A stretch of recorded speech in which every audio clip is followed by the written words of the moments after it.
Bismillahirrahmanirrahim. Perkenalkan, nama saya Resuna Pianti dengan NIM 24210081, mahasiswa IKIP Siliwangi dari program studi Pendidikan Bahasa dan Sastra Indonesia, Fakultas Pendidikan Bahasa. Pada kesempatan kali ini, saya akan menyampaikan fenomena bahasa dalam tataran fonologi. Bahasa merupakan alat komunikasi dalam kegiatan berbicara maupun menulis. 4 keterampilan berbahasa dalam bahasa Indonesia, yaitu membaca, menyimak, berbicara, dan juga menulis.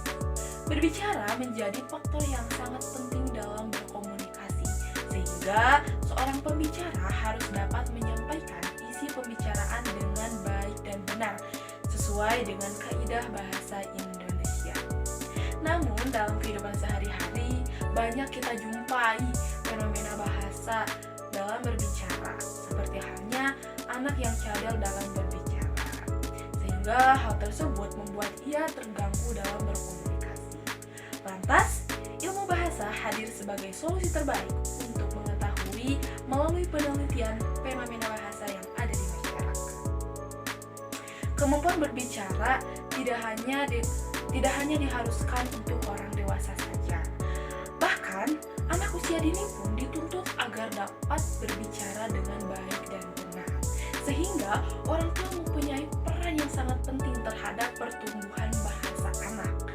Ketika kita mengajari seorang anak untuk berbicara, maka kita tidak boleh membuat kata-kata tersebut menjadi cadel, walaupun ya terkesan kata tersebut sangat lucu bagi anak, karena hal tersebut akan berpengaruh terhadap perkembangan bahasa anak.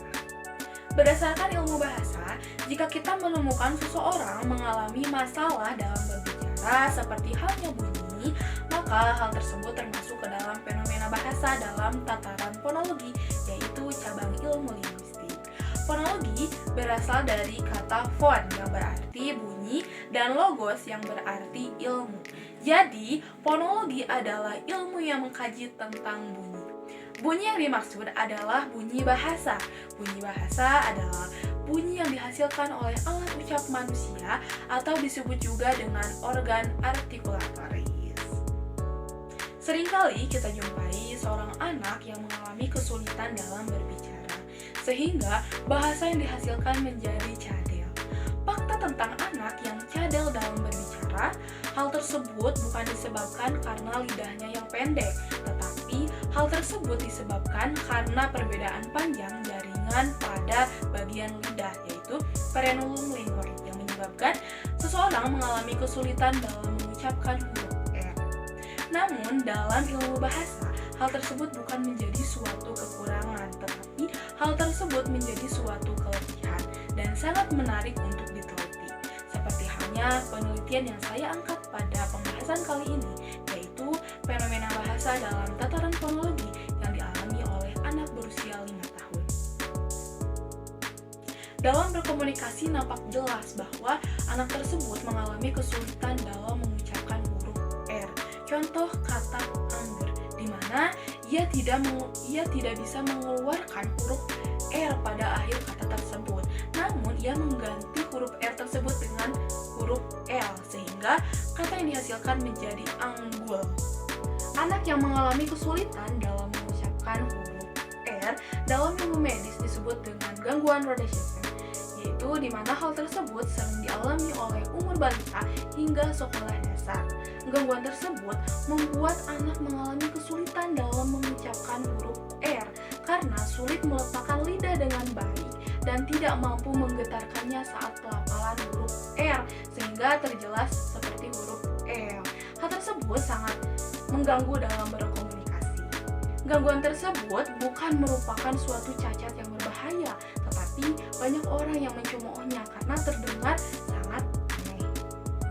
Namun, padahal gangguan tersebut merupakan ketidakmampuan seseorang dalam mengkoordinasikan lidah dan mulut ketika pelafalan huruf R, sehingga nampak huruf R tersebut tidak terdengar dengan jelas.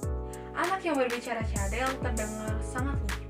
Namun, jika usia 5 tahun ke atas, hal tersebut perlu mendapatkan perhatian yang khusus dari orang tuanya.